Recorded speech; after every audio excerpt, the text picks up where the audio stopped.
Welcome to Business Innovators Radio, featuring industry influencers and trendsetters sharing proven strategies to help you build a better life right now.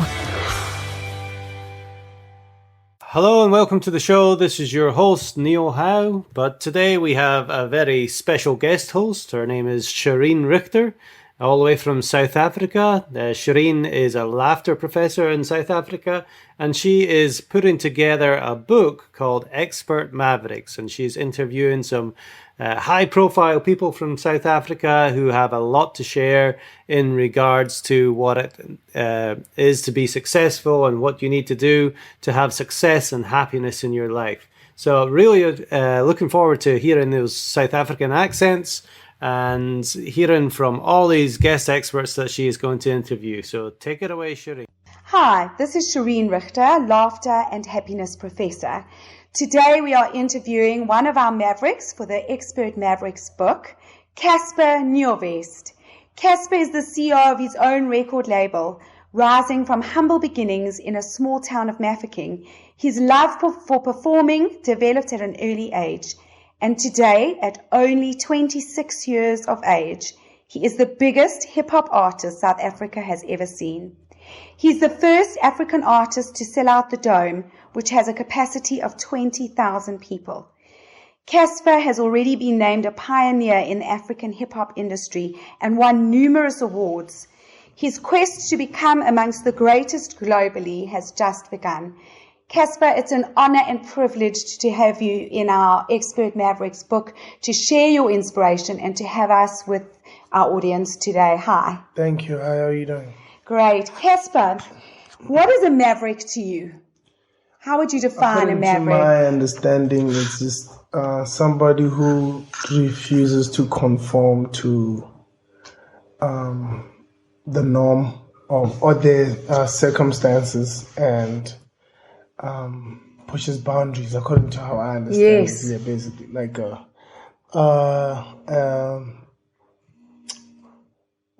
I would say like a superhero, basically. Yeah, that's how I get it. Like a human being who's more likely to be a superhero. Yeah. Absolutely beautiful description, and that's certainly what you've become, a superhero. And in our nation, a superhero because you started from really humble beginnings. Can you take us back? Where did it all begin? So where did it start? It began in a small town in a province called the Northwest, in a small town called Mafikeng, which is basically a ghost town where, nothing really goes on, no entertainment, no opportunities, like the lowest of the food chain, like the one, people don't really care about. You never even see us on the news or anything like that. We don't even have natural disasters. That's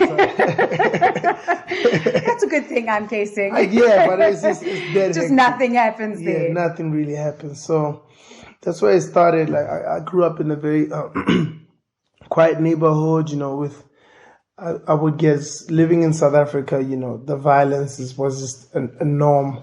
It wasn't too violent. It wasn't too peaceful. It was very balanced and calm. And, that gave me time to think and plan and find myself at a very young age and dedicate my time to my purpose and what I thought I was on earth to do. And how did you find your purpose? Have you always loved music? Could you always sing? Were you one of those kids who used to sing as a kid in school and choir?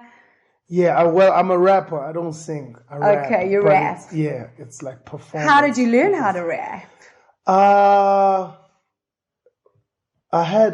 When I think of how far I remember rhyming is when I was a kid, I had this book. I don't know how my parents knew that I loved music, but there was a book that had a tape when I was young. And I think they bought it just to help me learn how to read, because you would read, it was like something like a karaoke book, but it was hip hop. Mm-hmm. So, they would sing songs and rap, and I would have this book that I'd page through and read through. And I learned the songs through reading the words, and then that would helped me practice, with learning how to read English and write English. And that's how far I remember in terms of like starting to learn, about lyrics and songs. Yes. And then my brother was a very big hip hop fan. I was a Kwaito fan. I've always, Kwaito is a South African authentic sound that I fell in love with when I was a kid. So he's the one who introduced hip hop to me. And so I'm like a hybrid of the two, like Kwaito and hip hop. And I learned that's where I picked up the skill of reading and writing lyrics. And how old were you when you wrote your first hip hop song? Do you remember? I think I was 7, probably. The first rap I ever wrote, I was 7, as far as I remember. So you must have been a cool cat growing up. Yeah, I was a cool kid all my life. Yeah, a lot of people ask me how I still remain humble and chilled, and fame doesn't get to my head. And I think one of the reasons is just me being cool all my life. Fame is it's the same thing as being cool in school, but just on another scale. And I think fame also helps you by being the best you can contribute to the world. When we're not our best, we're no good to anyone. And by you actually being famous and you showing people anything is possible. Very true. Believe in yourself and you can achieve anything. That's always been a big part of what I do. I've always wanted to inspire people because I was inspired by the world as well. I was inspired by, guys like Kanye West, who also dropped out of school, college and pursued his dream, dropped out of the system, and he became this great global iconic, super like rock star. And I felt like, we shared the same sentiments and I could do the same for African kids, and how growing up, we always put Western culture on a pedestal, and I'm one of the people who just want to shift the mind state of Africans and, make them understand that we are as great as anybody else in the world, even though we don't have the opportunities that they have. We're just an opportunity away from being, a global, iconic star as a Kanye West or Obama or, anyone we grew up idolizing, like Muhammad Ali, all those people, had the opportunity to become great and they took it. I just feel like us as African kids are just an opportunity away from making history and inspiring the world. And you really are doing that. And we have such amazing talent. And I think South Africa as a nation, we've got music in us. We love music. Yeah. People respond. Our culture is one of music. And music lifts your spirits. Music takes you out of the dredges of life. When you're feeling hopeless, music can lift you and shift you. Yeah. You mentioned a lot of people inspiring you. Who would you say your biggest influence has been? I think Kanye West probably was my biggest influence throughout my life and for the longest of time. I also dropped out of school when I was 15, and I could relate to his story so much of just not falling into, the system, and how I had problems with authority and protocol, and I just had my own opinion on a lot of things, and I also had a plan that didn't involve, didn't include me going to school and finishing school, and also felt like I didn't have much time, and I was wasting time, with trying to fall into the system. So I think Kanye has been one of my biggest inspirations overall throughout, and just not only through music, but the way I live, the way I dress, walk, speak. I've always admired Kanye for just being, outspoken and not being afraid of speaking his mind. And I think you're very outspoken, and that's what's so cool about you, is that you say what you think. And I think that's your fans love that about you, is you're real. You're really real. And being famous and being in the limelight, people say good things, people say bad things. And I think you really say what comes from your heart. Yeah. And that's very powerful. Did you always know you were going to be famous as a kid? Was that what you used to visualize and dream about? Yeah, I wouldn't say I always knew, but I always wanted to be famous, and I always wanted to be influential, respected, you know. I've always wanted to become an idol. I always wanted to be idolized, and I think, you know, I started working on it at a very young age. That's why I was popular at school. You know, I never had a problem with fitting in, or I was never the kid that everybody dissed at school. You know, and I think. Do you think that comes with responsibility? So because you are in the limelight and so many people look up to you, do you think you have a responsibility to them to be in a certain way, behave in a certain way, have certain values? Does that affect the way you live your life? Yes, I'm very conscious about my responsibility as an influential human being, you know. And I speak about it a lot of times, and I've tried to speak to my friends as well. Like, I've got so many like rapper friends, and sometimes, I mean, we're young, we get up to a lot of trouble. But as young kids do. Yes. And I always try and, you know, make them aware of the things that I think about, you know, and how much power we have on the kids, and how much these kids would do anything we say or do because they think that we're cool and they admire us. So, you know, that's why I've always spoken against drugs. Like, I don't take drugs. I've never taken drugs in my life. And that's one of the reasons why, you know. That's an amazing thing in itself, because we do have a problem with drugs, as every country does, with our youth. And to have a role model like you saying no drugs, that's huge. Yeah, I don't, you know, and it's so popular in my industry. You know, I see cocaine everywhere. And it started with me just having fear as a young man. And then it became a conscious decision. You know, it developed into a conscious decision. And I took a decision saying, you know, I won't take drugs, and I will speak against drugs because I've seen what they do to people and what they do to people's careers. So, like I said, I'm very aware of my influence, and, you know, and I'd like to use it in a positive manner, like speaking against drugs, speaking against, but also, like, I feel like we're also so trapped as young people to believe that we're too young to make a positive difference, you know. And I've been one of the people who decided to, you know, sometimes to be a little uncool and speak for something that's right. Like, you know, I'm anti-violence, you know, like in situations where I've been provoked. You know, I've always been seen as the sissy because I decided to walk away and not punch back. But I feel like I send a positive message to the kids that look up to me and say, you know, there's other ways of dealing with things. And there's mature ways of dealing with things. Even though we're young, it doesn't mean we should make mistakes deliberately, even when we see that something is wrong. You know what I mean? So I try to use my influence as positive as I can. That's a powerful message, and we often think, what difference can I make? Little old me, just me. But what you really have shown is, yes, one person can change the world.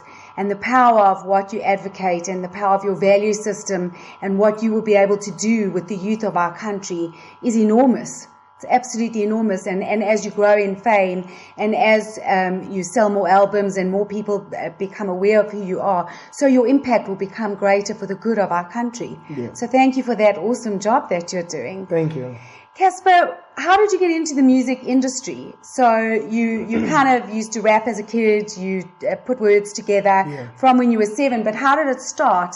Who discovered you? How did you start your own label? How did it all begin? I used to be part of this record label called Pistol Records. It was like a local label from where I'm from in Mafikeng, and they basically had this information of how the industry works, and that's where the idea of owning my own record label came from.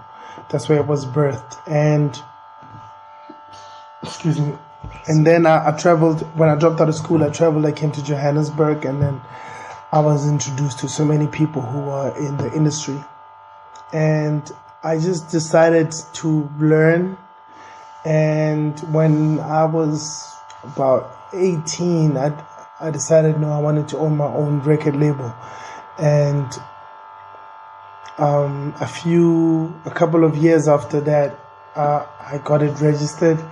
And we would have so many obstacles with trying to get our music out, and thanks to technology, we just lived at the right time where, we had Facebook, Twitter, and all these social media platforms that we could use to gain fans and find people who might be interested in what we do. And we developed a fan base online. Did you find it was difficult to break into the industry with the record labels that were out there? Yeah, the music industry is just like any other industry.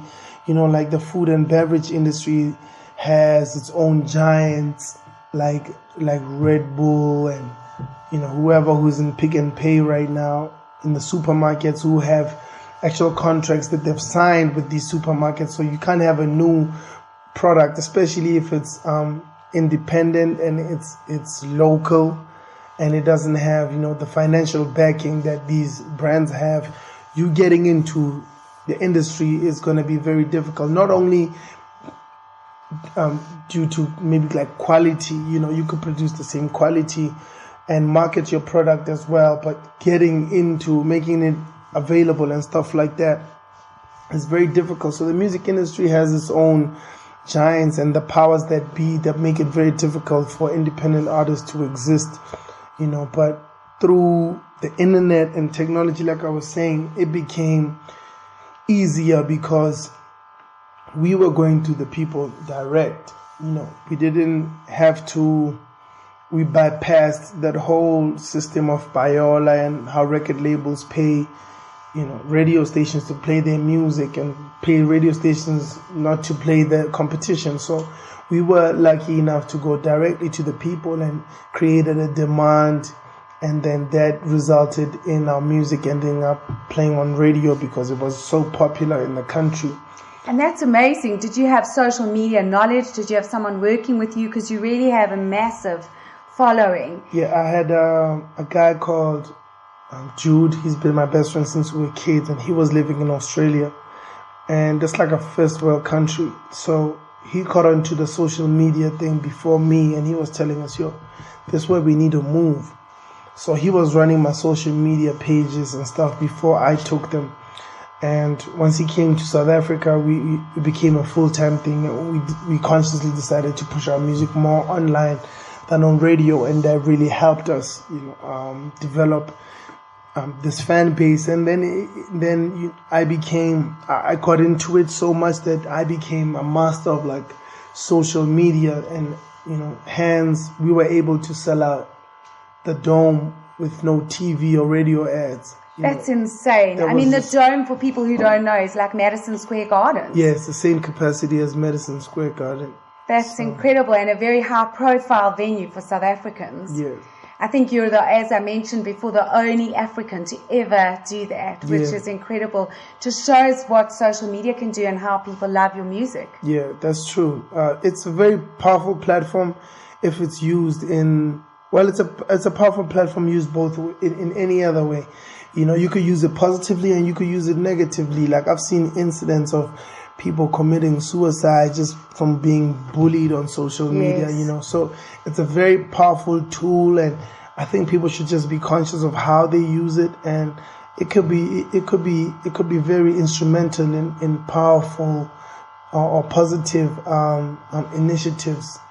What I love about you is that you really share your heart on social media, and recently you were just driving along in the car and filmed a video which you posted just speaking about people being negative and trying to be more positive. And I think that's what people connect to, the real Cassper, the Cassper who they can see. And before we had social media, that was, we used to see our film stars or our music stars on TV.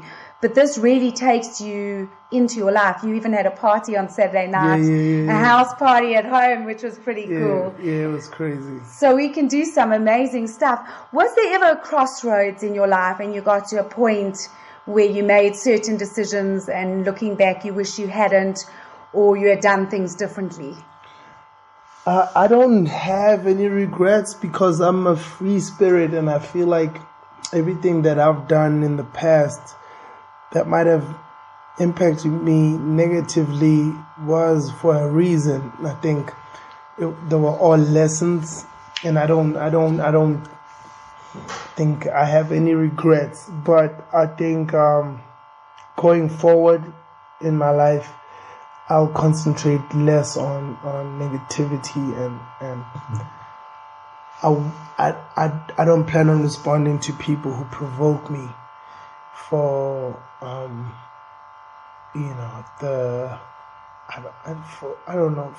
out of spite, or maybe trying to create controversy for their own benefit. I don't know. Like, I think I've been provoked so many times by people and by media as well, and every time I responded or whatever, those are the times that I'm not proud of, but I don't regret, because now I've got this lesson that I've learned and I've lived that I live by right now, and I intend on living by. Just concentrate on positivity and people who love and appreciate me, and just ignore the constant provoking that I get from media and competition and stuff. I think the media is big at doing that, of provoking people into a negative space. Yeah.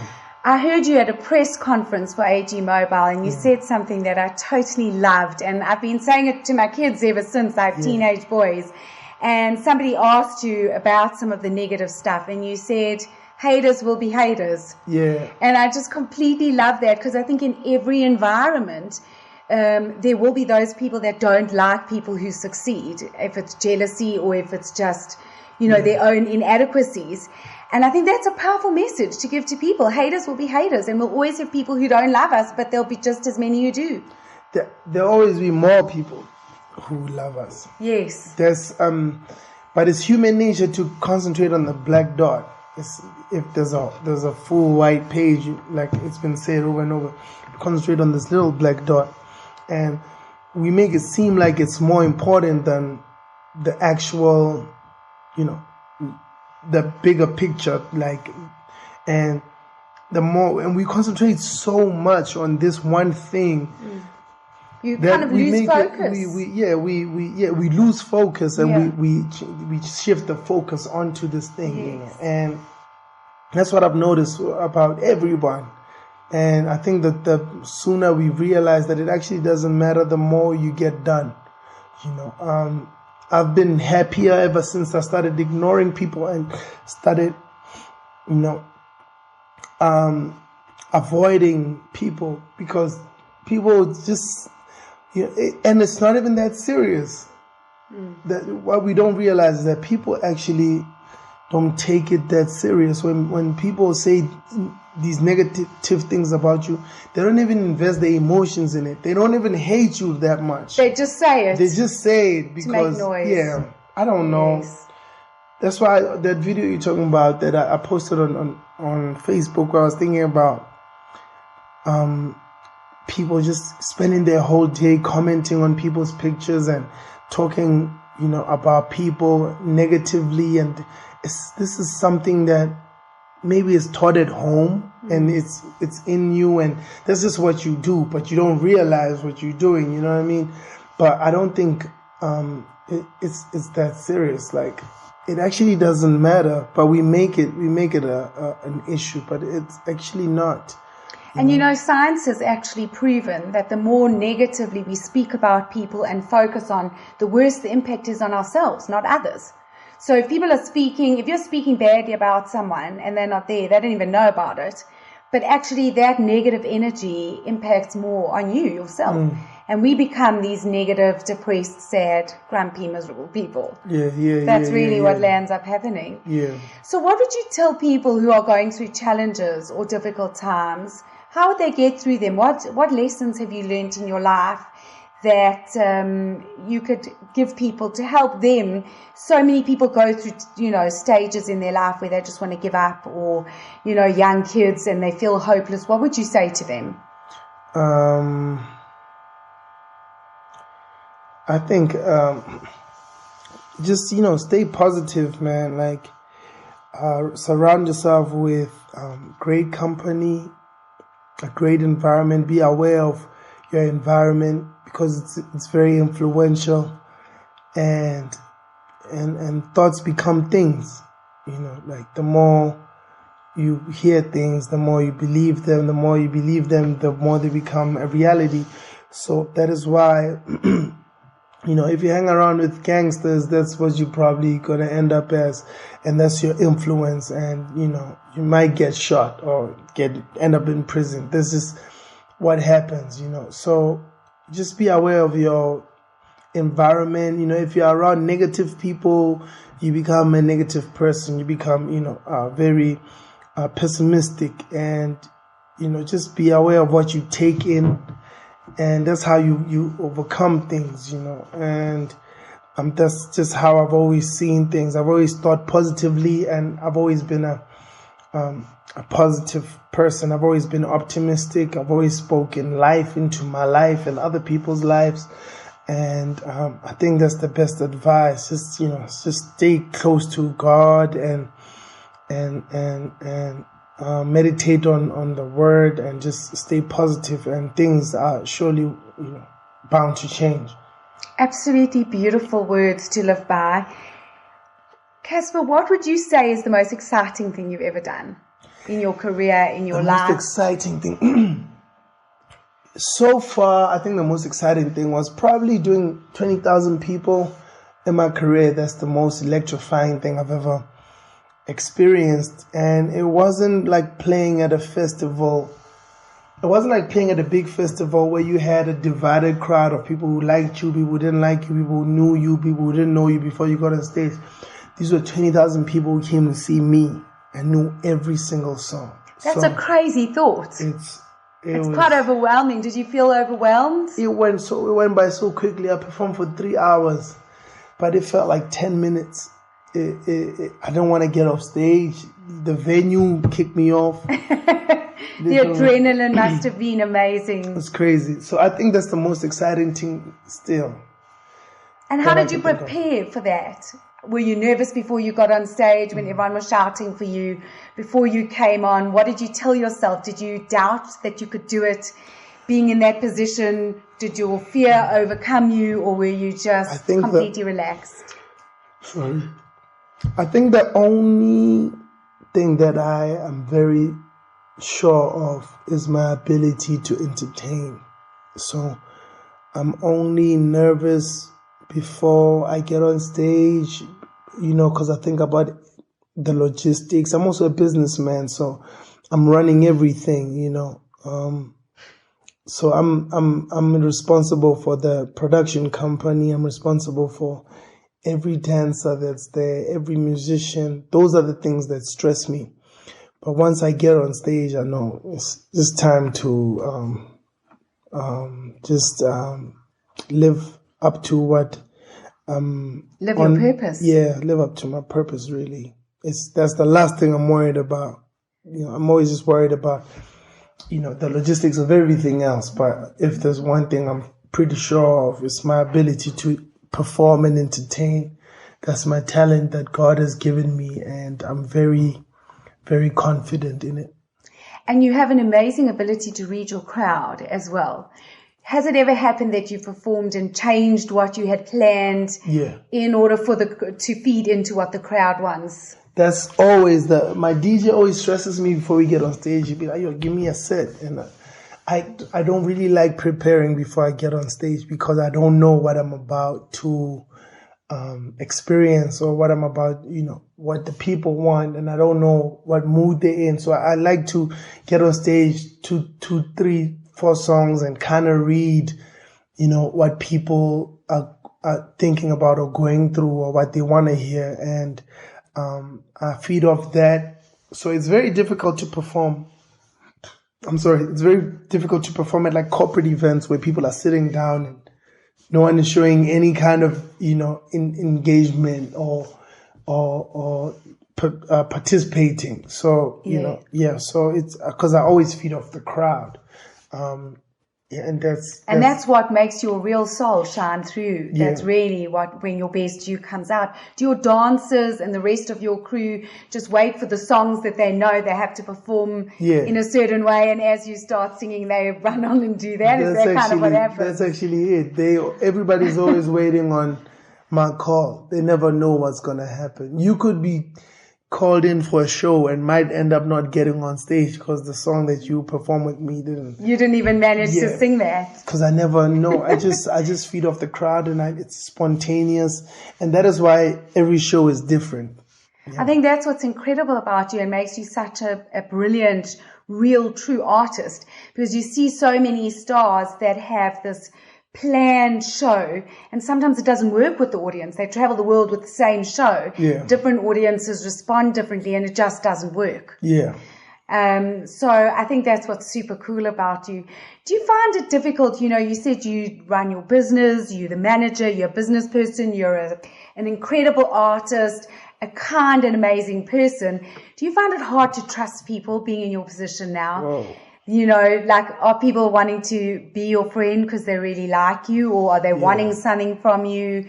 Can you trust them? Do you find that's become difficult for you? I think the trust issue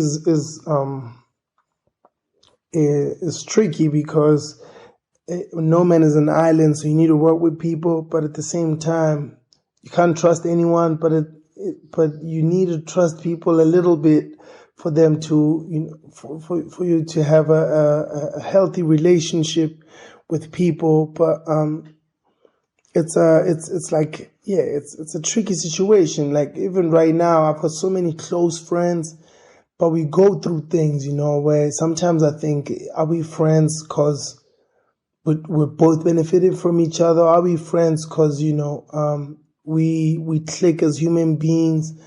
And people surrounding themselves, are they around me because of how successful I am, or do they want to get something from me? But also that also might develop into an ego, of you thinking so much of yourself, and you think everybody's trying to be your friend, so it's very tricky to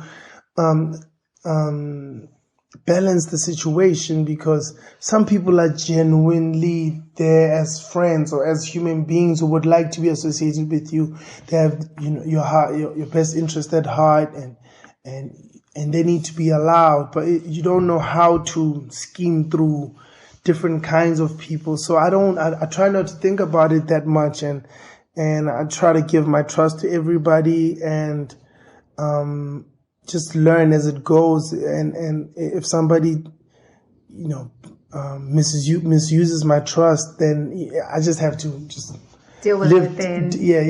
Live with it. I don't think about it that much, because I don't want to develop an ego, because an ego is very, very dangerous. It's something that could kill you. You're right, and I think you can lock a lot of people out of your life by not letting them in. Do you find it hard to be normal now? Can you just go to the mall? Can you walk through the shops and go shopping like you used to? Or is it difficult? The minute you go out, are you recognized? People want your signature. They want photos with you. Do you find it hard to be normal? I find it, sometimes it's great, when I'm in a great mood and I'm, in the mood to dress up and go take pictures and smile. It's a beautiful thing. But sometimes when I'm feeling down or sick or irritated, or I'm fighting with my mom on the phone and people still expect me to smile, then it's very, very difficult, because people don't see us as human beings. They see us as mavericks. They see us as superhuman. So, and you've always got to be smiling and happy and you have to have one constant mood that day. that they are familiar with. You know, you wouldn't want to see Superman without a smile or Batman without his cape. It's just like, I don't, yeah. So I think Cassper without his pony. yes.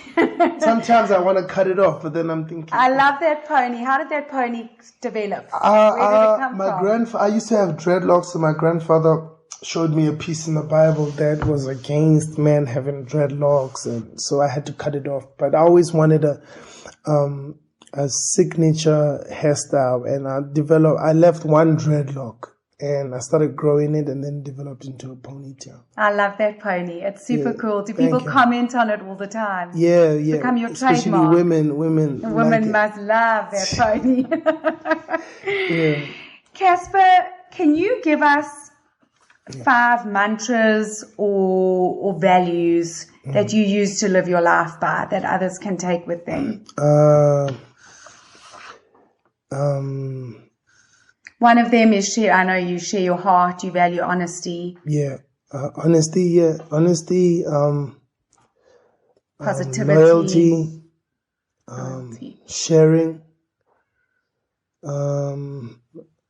Listening and learning.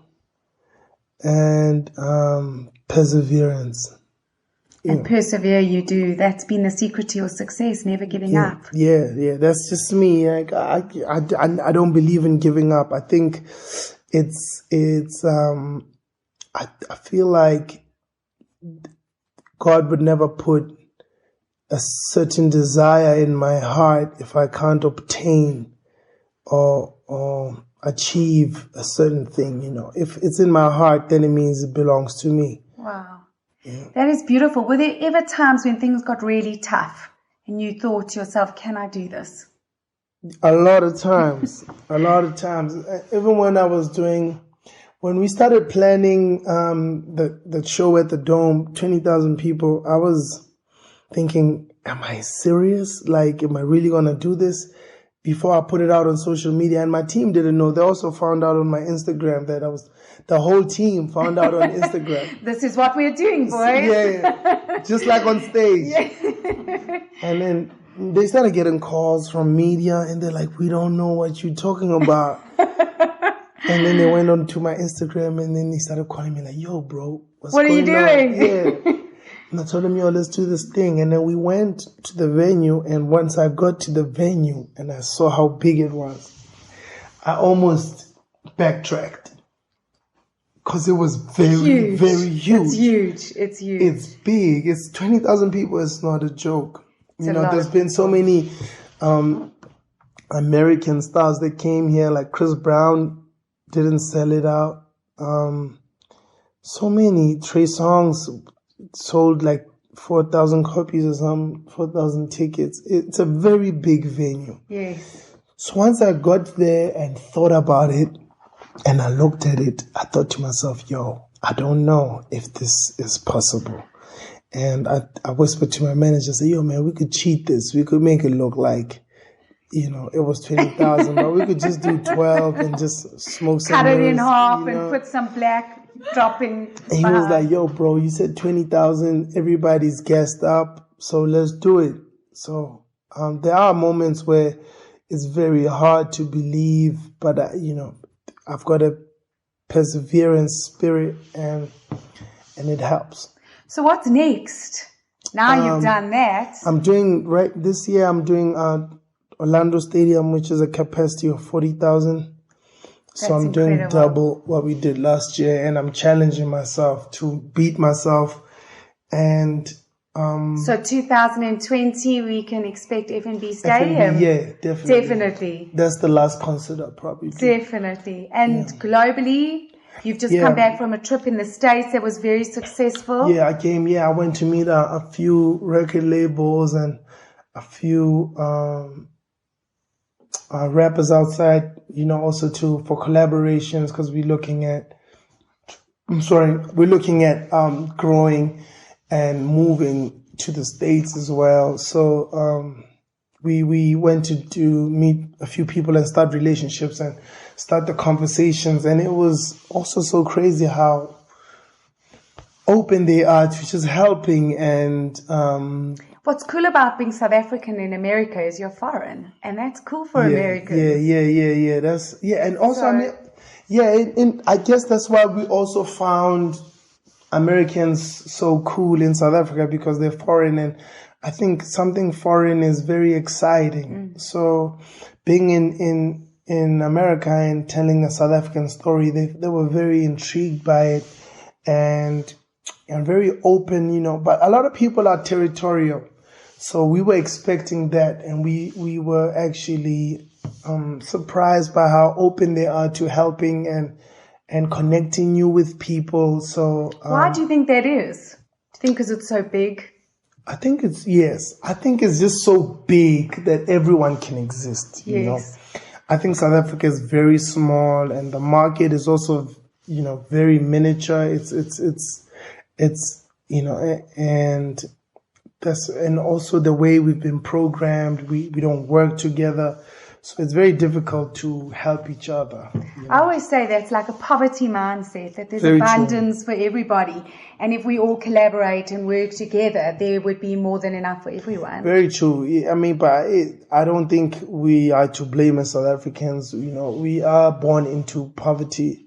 So I'm one of the people who come from a very average family. So it's very difficult, but to share, because you think you don't have enough. And now you have a cool, sexy car, right? Yeah. So, I'm fortunate enough to get to where I am, and my mind is open to all these different aspects of and ideologies also. Once you meet people with money and you see how much they share and how much they don't value money, it just opens your mind to so much information that you didn't know, and you can go back and share with your people and say, actually, the more you share, the more you get, the more you grow, the more everybody eats, That's amazing. What a beautiful philosophy for life. Yes. Really True. a beautiful philosophy. Is there anything you'd like to add about your career, about your singing?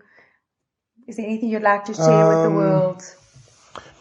Well, just whoever who stumbles upon my name, just watch the space. This is history. I believe I am history in the making. You are completely history in the making with a gorgeous ponytail. Thank you. Cassper, to end, what do you hold in your heart, and what is your message? Number one is God. I always try and remind myself to pray and keep my relationship with God healthy. And my message to the world is just love, man. We need more love.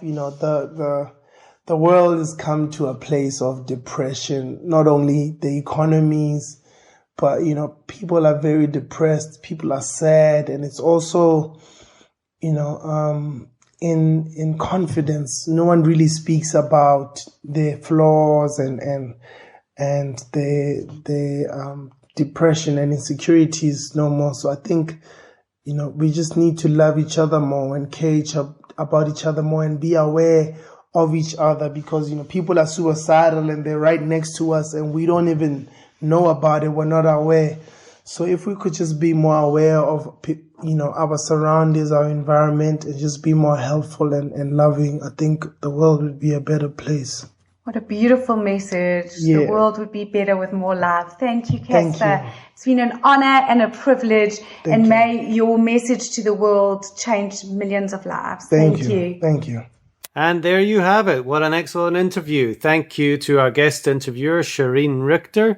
She's interviewing people for her book, Expert Mavericks, which is going to be released later this year.